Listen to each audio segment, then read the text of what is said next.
Tangent Boy Live. Hello and welcome to Season 2, Episode 11 of Tangent Boy Live, a place where you'll get one song, one snack, and one great story. Today I'm going to share my song, When Love Found My Heart. I'm going to give you some insight into the writing and recording of the track. Then I'm going to share a great recipe, my wife's recipe for pumpkin snickerdoodles. Then I'll finish it up with a great story of how I met the amazing football player, Randall Cunningham. Thank you so much for tuning in. Please subscribe, follow, and share. Let's get this thing going. Rock on.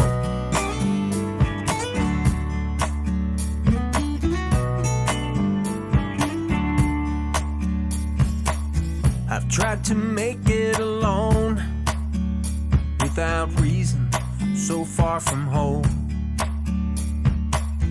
To my knees.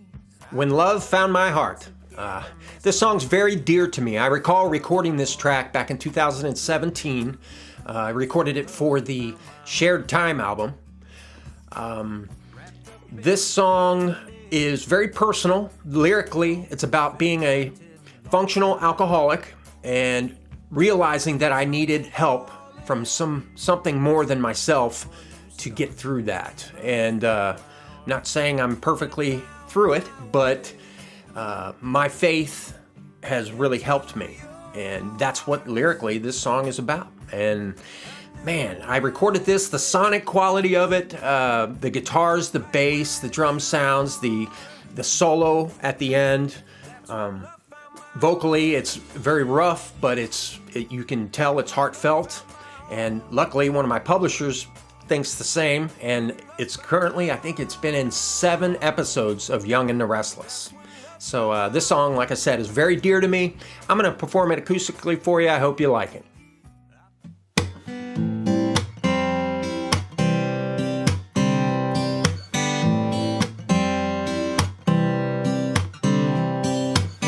I've tried to make it alone without reason, so far from home.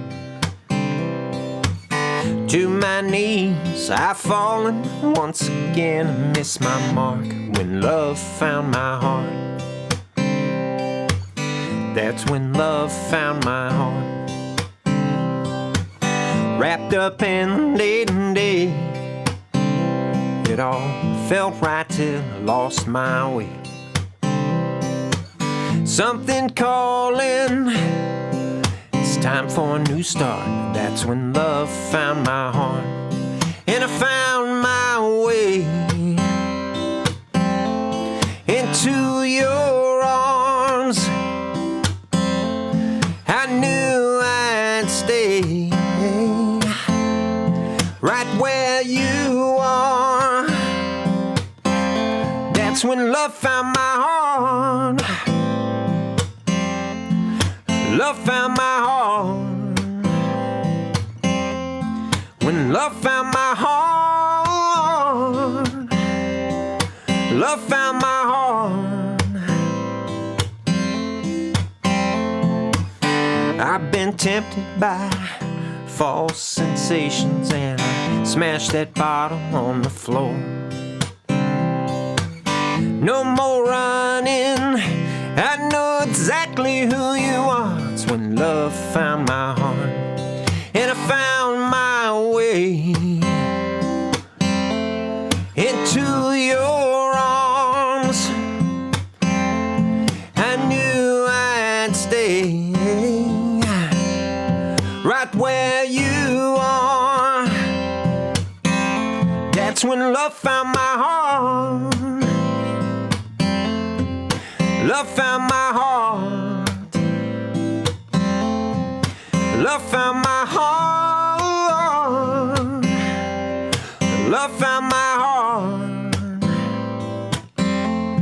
When love found my heart, love found my heart. That's when love found my heart. Love found my heart. When love found my heart.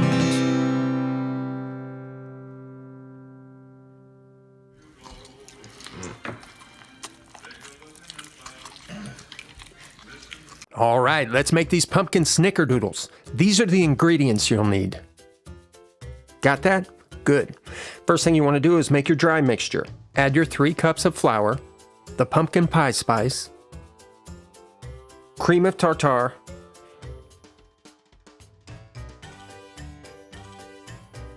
baking soda, salt, and then stir it up. Now, add your butter to the mixing bowl along with your shortening. Then you're going to add granulated sugar and brown sugar. Mix in the eggs and the vanilla. Add the half cup of pumpkin.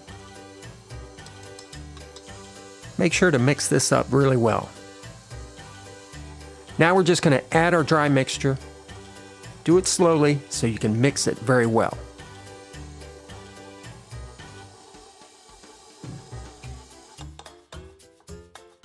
Cover your bowl and refrigerate it for about 10 minutes.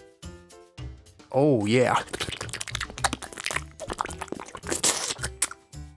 Grab a small bowl and mix 1/4 cup of granulated sugar and 1 tablespoon of cinnamon. Now just scoop the refrigerated dough into balls and then roll the balls in the cinnamon and sugar. Lightly press down on each cookie. Then put your cookie sheet in the oven at 375 for about 8 to 10 minutes. Take them out of the oven, place them on a cookie rack, let them cool off, and get ready for goodness. And obviously, my favorite part is chowing down. These cookies are ridiculous. I guarantee you're gonna love them. All right, it's story time. This story takes place back in, I think, 1999. I came home from a long, hard day at work and pulled up to the house, and I noticed these 2 guys in the cul-de-sac throwing a football.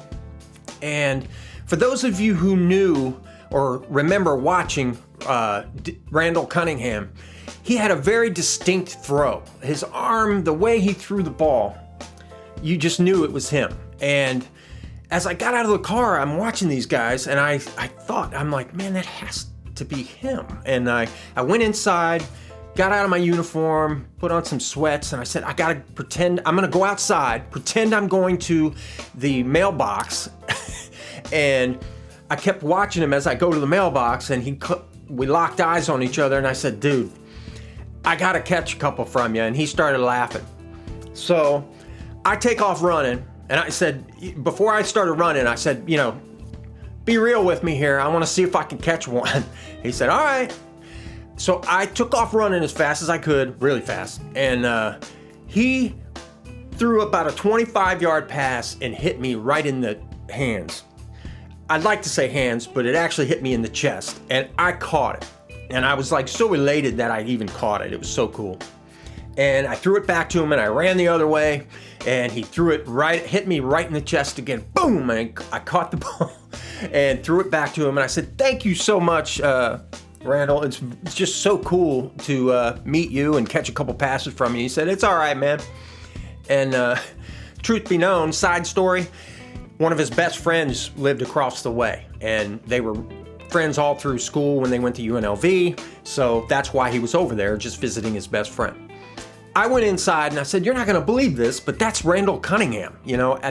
I think at the time he was playing for the Cowboys. It was after, obviously after the Eagles, after the Vikings, and I think he was with Dallas Cowboys at the time. He had just left the Dallas Cowboys. Anyway, I'm like, this is so cool. Told my wife, Nita, man, I caught a couple passes from an NFL, real quarterback. He's probably going to be inducted into the Hall of Fame next year. What was funny is I pulled up my shirt and I had these 2 huge red welts on my chest, because even though I thought I could catch him with my hands, those balls were thrown so hard they went right through my hands and hit me in the chest. But I caught him. That's my story, and I'm stuck to it.